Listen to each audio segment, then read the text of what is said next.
तो मेरे प्यारे से गनर्स, मेरे प्यारे आर्सेनल फुटबॉल फैंस, बस एक चीज बता दो, तुम्हें बुलाऊं बॉटलर या इस बार प्रीमियर लीग लाके रहोगे? तो 2025-26 के सारे ट्रांसफर हो चुके हैं, डन एंड डस्टेड। अर्टेटा और आर्सेनल दोनों रेडी हैं प्रीमियर लीग स्टार्ट करने के लिए, टॉटनहम से फ्रेंडली गेम हारने के बाद। लेकिन नो डाउट वहां पर सारे ही स्टैट्स फेवर में थे आर्सेनल के। लेकिन अगर तुम बॉल ही चलाते रह जाओगे और स्काई रॉकेट मारते रह जाओगे इतनी बढ़िया साइनिंग्स के होने के बाद भी, तो प्रीमियर लीग में भी अगर तुम पॉइंट गवाओगे तो we will not be surprise. लेकिन मैं सारे पॉइंट ऑफ व्यू को साइड में रख के बात करना चाहता हूं कि न्यू सीजन शुरू होने वाला है, प्रीमियर लीग स्टार्ट हो रही है भाई।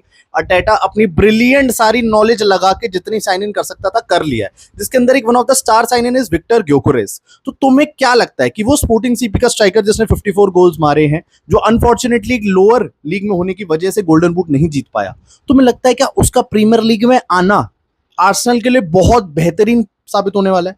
क्या तुम्हें लगता है मार्टिन जुबिमेंडी जो एक नई साइन इन है मिडफील्ड के अंदर, क्या वो बहुत ही भयंकर डबल पिवट रोल या जो भी करता है, क्या उससे कुछ फायदा होने वाला है? एंड क्या आर्सेनल का सेकंड आने का जो कर्ज है अर्टेटा के साथ, वो इस साल टूटेगा, या फिर जब तक अर्टेटा बाहर नहीं होगा तब तक ये कर्ज बाहर नहीं होगा? और इस पूरी ही टीम से आपको इस सीजन देखने को मिलने वाली है दुनिया जहान की टैक्टिकल ब्रिलियंस। यहाँ पर है young power, young talent, star performers, ठीक है। और उसके बाद आता है अर्टेटा, जो इतना बेहतरीन पेप गार्डियोला का असिस्टेंट मैनेजर था, जिसने आर्सेनल को मैप पे खड़ा करा। और कहीं ना कहीं ये कैपा का आना, ग्योकेरेस का, जुबिमेंडी का आना आर्सेनल को बनाता है भाई यूरोप का one of the highest contender, जो डोमिनेट कर सकता है फुटबॉल को इस season. So hello guys, welcome back to my YouTube channel. कैसे हैं आप लोग? जो लोग मेरे चैनल पर न्यू आए हैं उनको मैं बता दूं, माय नेम इज हंस गुप्ता और मैं बनाता हूं फुटबॉल से रिलेटेड सब कुछ on both of my Instagram channels and YouTube. तो जल्दी से नीचे जाके सब्सक्राइब का बटन दिया हुआ है, उसे ठोक दो। एक छोटा सा बेल आइकन वहां बना होगा, उसको जरूर से दबा देना, बिल्कुल इंपॉर्टेंट है वो दबाना, जिससे मेरी आगे आने वाली जितनी भी फुटबॉल की वीडियोस हैं, जितने भी वॉच अलॉन्ग्स हैं, प्रीव्यूज हैं, रिव्यूज हैं, सबकी नोटिफिकेशंस आप पे आती रहेंगी, साथ में हम इंजॉय करते रहेंगे। तो सबसे पहले बात करते हैं 2024-25 में ऐसा क्या हुआ कि लिवरपूल को कुछ इंपॉर्टेंट साइनिंग्स करनी पड़ी, और उसके बाद अब वो आगे फैंस उनसे क्या एक्सपेक्ट कर रहे हैं पुराना घाटा देखकर कि भाई यहाँ तो हमारे कपड़े उतरे थे, अब नहीं उतरने चाहिए। तो देखो, जब सीजन शुरू हुआ था ना पुराना वाला, तो भाई वहां पर माइकल अर्टेटा एकदम एम्बिशन और डिटर्मिनेशन के साथ उस टीम को लेके आया। एक यंग प्रॉमिसिंग टैलेंट देखने को मिले, दैट इज लुइस केली एंड वानियर्स। एकदम बेहतरीन यंग टैलेंट देखने को मिले लुइस केली एंड वानेरी, जहां पर एक ब्राइट फ्यूचर का प्रॉमिस मिल गया था। फिर विलियम सालिबा और गैब्रियल का एकदम रॉक सॉलिड डिफेंस की भाई ये आर्सेनल इस बार प्रीमियर लीग जीत जाएगी। पिछले 3 सीजन से सपना ही देखे जा रहे हैं। हम कोई मंदिर का घंटा है कि कोई भी आके बजा जाता है। बहुत सारी इंजरीज हुई, कैलाफियोरी आया, वहां पर बहुत प्रॉमिसिंग लगा कि वाओ ये बंदा भी है, ये भी कुछ करेगा, नहीं चला। And at last despite everything कि कोई भी स्ट्राइकर भी नहीं चला, किसी ने डबल डिजिट स्कोर भी नहीं किया, उस सबके बाद भी आर्सेनल कैसे सरवाइव कर गई, कैसे मैन सिटी और सबको ऊपर एकदम मतलब पीछे छोड़ के एकदम से लिवरपूल के जस्ट बैक अगेन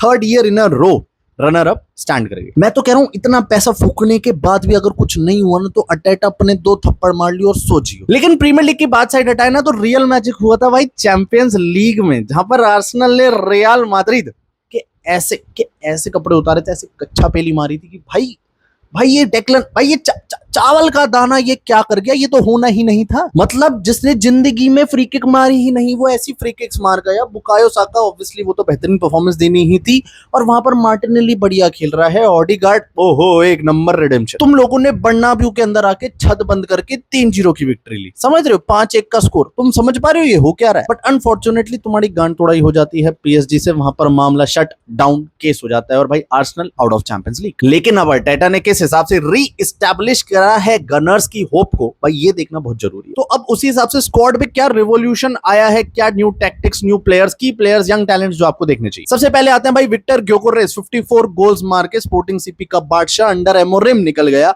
और भाई क्या लवली सेलिब्रेशन भाई। और ये सेलिब्रेशन करते करते वो सीधा आर्सेनल में लैंड करता है, नंबर 14 जर्सी मिलती है, और जिस हिसाब से वो लीथल स्ट्राइकर है, जहां उसने मैन सिटी के अगेंस्ट भी इतने बढ़िया गोल मारे थे। आई नो वो मैन सिटी ऐसी थी जो सफर कर रही थी, लेकिन विक्टर ग्योकेरेस ने जो उसके बाद पूरे अपने लीग के अंदर धमाल मचाया है, that was his promising eyes कि कहीं ना कहीं तो यूरोप में लैंड करने वाला है। एंड अर्टेटा ने इस चीज को भी अपने आप बुला लिया। मार्टिन जुबिमेंडी की मैं एंट्री कहूंगा सबसे बेहतरीन साइन, क्योंकि एकदम डबल पिवट का प्लेयर है। यहाँ पर इसको ज्यादा डिपेंडेबल होने की जरूरत नहीं है, बीच में से खेलेगा, शायद ऑडिगार्ड के रिप्लेसमेंट खेले, और उस हिसाब से ये टीम में गेम स्विच करने में सबसे ज्यादा हेल्प करेगा। देखो यहाँ पर मैं रिकार्डो कैलाफियोरी की तो यंग टैलेंट्स में बात नहीं करूंगा, क्योंकि लास्ट ईयर नहीं चला, लेकिन वो एक बहुत प्रॉमिसिंग प्लेयर है। समटाइम्स आपकी फॉर्म ऊपर नीचे हो जाती है। और साथ में वो आ रहे हैं क्रिश्चियन मस्केरा। अगर ये दोनों प्लेयर्स, क्रिश्चियन मस्केरा वो प्लेयर है जो भाई वेलेंसिया के अंदर एकेडमी प्लेयर रहे हैं, ठीक है, तो अब वो साथ में रिकार्डो कैलाफियोरी के साथ वो आ रहे हैं, जहां पर मैं समझता हूं कि भाई ये एक एकेडमी प्लेयर है, और एकेडमी के साथ साथ ये वेलेंसिया की सीनियर टीम में भी पिछले 1-2 साल से खेल रहा है। और अगर आर्सेनल जैसी टीम ने उसको कुछ खींचा है तो 100% एक फ्यूचर इन्वेस्टमेंट की तरह सोच रहे हैं। Same goes for कैलाफियोरी।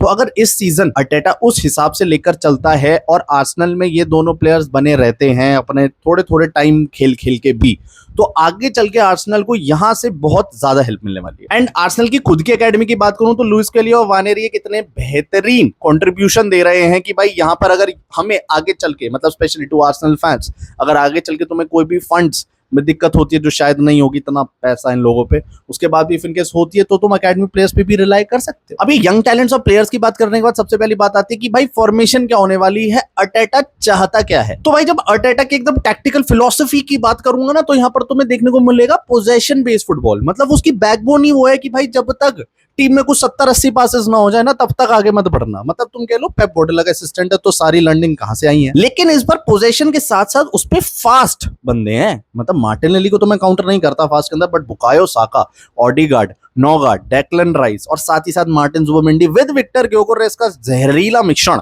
तुम्हें देखने को मिलेगा कि एकदम पोजीशन भी चल रही है, वर्टिकल स्टाइल ऑफ फुटबॉल भी चल रहा है कि आर्सेनल आगे की तरफ पुश कर रही है, फॉरवर्ड पासेस ज्यादा खेल रही है, and completely 4-3-3 formation, 3-4-2 formation, sorry 3-5-2 formation, या फिर जो अभी उन्होंने टॉटनहम के अगेंस्ट 4-2-3-1 फॉर्मेशन खेली, उसमें भी खेलने को मिल सकते हैं। और इस 4-3-3 के अंदर ना तुम्हें मिड गेम में एकदम फॉल्स 9 पोजीशंस पे भी प्लेयर स्विच होते हुए दिखेंगे। तुम्हें मिड गेम में डबल पिवट जुबिमेंडी आकर वो जो कंट्रीब्यूशन दिखाएगा वो चीज देखने को भी मिलेगी। एंड समटाइम्स जब आर्सेनल मार रही होगी बेहतरीन सा अटैक, तो 2-3-5 की अटैकिंग शेप तो कौन नहीं देखना चाहेगा। सीधा सीधा बिल्डअप प्ले है भाई, कीपर पास डालेगा या तो गैब्रियल या सालिबा को, वहां से कैलाफियोरी को बॉल मिल सकती है, या टू द राइट बैक। वहां पर तो प्रेशर को मेंटेन करोगे, ट्रायंगुलर पासेस निकालोगे और भाई सीधा मिडफील्डर्स के लिए गेम को चैनलाइज कर दोगे। अब बात करते हैं मिडफील्ड में ऑर्केस्ट्रेट करने के लिए बैठे कौन है। पहला नाम आता है ऑडिगार्ड, दूसरा आता है डेक्लन राइस, तीसरा आता है मार्टिन जुबिमेंडी। और अगर ऑडिगार्ड को मैं एज एन अटैकिंग मिडफील्डर देखूं और डेक्लन राइस प्लस जुबिमेंडी का डिफेंसिव मिडफील्डर के साथ साथ अटैकिंग रोल देखने को मिलेगा, तो यहां पर आर्सेनल लीथल हो रही है सेंट्रलाइज चैनल से। अब Odegaard as an attacking midfielder perform कर रहा है, उसको फ्रीडम मिलेगी फ्रंट फुट के अंदर, तो वो एकदम राइट लेफ्ट कहीं भी देख सकता है।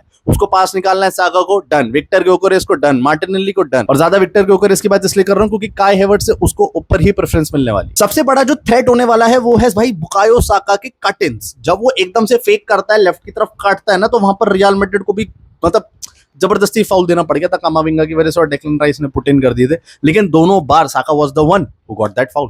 और जब तुम्हें पता है कि लेफ्ट विंग से मार्टिनेली नहीं तो ट्रोसार्ड भी तो बैठा है, तो वहां पर वो जो लेफ्ट विंग की तुम्हें डेप्थ देखने को मिल रही है ना, और जिस हिसाब से वो वाइड प्ले खेलते हैं, as a wide midfielder to winger अंदर घुसते हैं, वहां पर एकदम आर्सेनल बेहतरीन मचा देगी। हाई टेम्पो अटैक्स मिलने वाले हैं, क्विक ट्रांजिशंस देखने को मिलेंगे, एंड सम काउंटर प्ले। और प्रेसिंग की बात करूं तो ये तो सारी ही टीमें आजकल फुटबॉल में सब एक ही चीज को निभा रही हैं कि सामने वाली टीम को जैसे ही बॉल मिले इतनी तेज प्रेसिंग करो कि वो कंफर्टेबल ना हो पाए। डिस्पाइट सम हराम बॉल टीम्स, जो भाई यहाँ पर हेताफे, एथलेटिको मैड्रिड करती है, दूसरी टीम के पास बॉल है, कोई दिक्कत नहीं, हमारे पेनल्टी एरिया के चारों तरफ बॉल ही खेलो, कोई दिक्कत नहीं है, हम ये मेला लगाया। अब देखो formation, style of play, young talents कौन है, सब डिस्कस हो गया, लेकिन ये है कि मैच किससे होने वाले हैं, सीजन ओपनिंग किससे है, इंपॉर्टेंट मैच डेज किसके हैं। अब यहाँ पर आर्सेनल की किस्मत का हूं या शायद एमोरिम कुछ बढ़िया कर देगा, लेकिन यहाँ पर आर्सेनल का सबसे पहला opening day of Premier League का मैच होने वाला है ओल्ड ट्रैफर्ड में मैनचेस्टर यूनाइटेड के अगेंस्ट। और यहाँ पर सारे ही फैक्टर्स को हटा दो, जो most important 3 factors for Arsenal will B team depth, chemistry and intense style of play. क्या ये सारी टेक्निकल इंटीग्रेशन जितनी मैंने तुम्हें ऊपर समझाई, क्या ये होगा? चेल्सी, सिटी और लिवरपूल के अगेंस्ट कैसे खेलने वाले हैं, वो इंपॉर्टेंट मैचेस रहेंगे, वहां पर कितने पॉइंट्स आर्सेनल निकाले, दैट विल बी समथिंग जो आर्सेनल को बहुत ज्यादा ध्यान देना है जिसपे। इंजरीज एंड स्क्वाड रोटेशन, इनकी पिछले सीजन अनफॉर्चुनेटली इंजरी ज्यादा होने की वजह से स्क्वाड रोटेशन उतनी नहीं थी, तो डेप्थ नहीं थी, लेकिन इस बार स्क्वाड डेप्थ भी है, न्यू साइनिंग्स भी हैं, और वो ऐसी साइनिंग्स हैं जो फॉर्म में चल रही हैं। एंड एट लास्ट ना सारी टीमों की एक बात आ जाती है, तुम्हारी performance through out the season कितनी कंसिस्टेंट रहेगी, तुम्हारे प्लेयर्स की परफॉर्मेंस, वो जो फॉर्म है, क्या तुम फिनिशिंग उस हिसाब से उतनी ही कर पाओगे जितने तुम हर मैचेस में कर रहे हो, वो सबसे ज्यादा मैटर करता है। And if Arsenal remains to it, बीच में कोई ऑब्वियसली अपने आगाज वगाज ना मचाए, तो Arsenal will be the one finishing on top of Premier League. और यहाँ पर ये भी सोचा जा सकता है कि शायद आर्सेनल को ये सीजन चाहिए, अर्टेटा एकदम विनिंग मेंटालिटी, एकदम चैंपियंस को क्रिएट करेगा जैसे लुइस एनरिके ने पीएसजी को 2 साल लगा के किया, एंड देन शायद आर्सेनल नेक्स्ट ईयर और बेहतरीन खेले। लेकिन इस सीजन बॉटल ना करे, मेरी यही आशा। तुम सब यही पूछोगे कि भाई सारी चीजें तो तुम्हें पता थी, लेकिन फैंस को क्या एक्सपेक्ट करना चाहिए, तो वहां पर मैं तुम्हें बता देता हूं। Fast pace, direct and intelligent style of football मिलने वाला है। टेक्टिकल फ्लेक्सिबिलिटी होगी यहाँ पर, क्योंकि तुम्हें मार्टिन जुबिमेंडी, राइस और ओडिगार्ड का मिक्स ऑफ प्ले देखने को मिलेगा। और गोल्स की तो तुम बात ही मत करो, क्योंकि मार्टिनेली, साका विद ग्योकोरेस और काय हेवर्ट्स और ओडिगार्ड पीछे से तुम्हें एकदम कलेक्टिव स्टाइल ऑफ प्ले मिलेगा कि सब एक तरह से कंट्रीब्यूशन कर रहे हैं। और विक्टर ग्योकोरेस तो मेरे हिसाब से डबल डिजिट्स मारना चाहिए, कम से कम 20 गोल से ऊपर का तो प्रेडिक्शन मैं ही सोचता हूं। अब डिफेंसिव स्ट्रेंथ की बात करो तो तुम्हें सबसे पहले नाम 2 ही आते हैं, दैट इज सालिबा और गैब्रियल भाई, और उसके बाद मैं कैलाफियोरी को थोड़ा बहुत कंसीडर कर लूंगा अगर इंजरी ना रही तो। और कीपर तो भाई कैपा तो वैसे भी सेकंड चॉइस रहेगा हमेशा की तरह। मुझे समझ नहीं आता कैसी साइन इन है, आर्सेनल ने कैपा भी उठा लिया, बट नो डाउट जिस हिसाब से उन्होंने इंजरी फेस करी है, तो राया को भी कुछ भी हो सकता है कभी भी। तो एज फार जिस हिसाब से उनकी भी कंसर्न जाती है, Kepa is a good signing, एक बढ़िया गोलकीपर है। डेविड राया जैसा ही है वो, बट ठीक है वो ज्यादा अच्छी टीमों में पता नहीं क्या ही हगास मचा देता है, मैड्रिड भी क्यों ही आया था, बट आई गेस थोड़ा थोड़ा फेम मिलता रहता है, टॉप टीम से खेलता रहता है, काम चलता रहता है। अब वीडियो के आखिरी तक आ ही गए हो तो सब्सक्राइब तो कर ही दिया होगा भाई। इस वीडियो को लाइक एंड शेयर करना बिल्कुल मत भूलना, और जाते जाते अपनी फुटबॉल नॉलेज का उपयोग करते हैं मुझे एक चीज जरूर बताना कि क्या 2025-26 में फाइनली क्या वो कर्ज टूटेगा? क्या ये आर्सेनल का बेस्ट शॉट है, या क्या कोई ऐसी इंपॉर्टेंट साइन इन है जो आर्सेनल ने मिस करी है, अर्टेटा ने मिस करी है, और आर्सेनल को आगे चल के अपनी स्क्वाड डेप्थ में इंजरी क्राइसिस की वजह से कुछ ना कुछ फेस करने को मिल सकता है? सारी ही चीजों के जवाब नीचे कमेंट सेक्शन में जरूर से कर देना, एंड लाइक एंड शेयर करना बिल्कुल मत भूलना। मिलते हैं आपसे वॉच अलॉन्ग में गाइस, बाय बाय।